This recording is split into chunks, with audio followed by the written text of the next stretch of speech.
உங்களுக்கு என்னென்ன வயசாகுது? 75 வயசு ஆகுதுங்கய்யா. ரெஸ்ட் எடுக்க வேண்டிய வயசுல இன்னும் உழைச்சிட்டு இருக்கீங்க. என்ன பண்றது, நானே என் மனைவி மட்டும்தான். நான் உழைச்சாதான் 2 பேருக்கும் சோறு.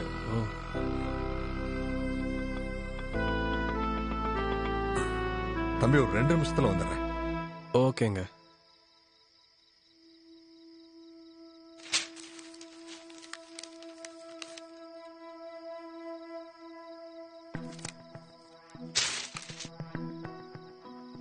என்னண்ணா இவ்ளோ மாத்திரை? என் பொண்டாட்டிக்கு சாப்பாடே இந்த மாத்திரை தான் தம்பி. நீங்க சம்பாதிக்கிறது பூரா இதுக்கே செலவாயிரும் போல இருக்கே. 3 வேளை மாத்திரை வாங்குறதுக்கு 2 வேளை பட்டினி கிடந்து உழைக்க வேண்டியது இருக்கு தம்பி. ஐயோ. ஆனா இப்ப அப்படி இல்ல. அதுக்கு காரணம் இந்த மருந்து கடை தான். வெளியில 1000-500க்கு விக்கிறத இங்க 50-100க்கே விக்கிறாங்க. குழந்தை இல்லைங்கிறதுனால நாங்க அனாதை இல்லைங்க. நாங்களும் மோடியோட குடும்பம் தான்.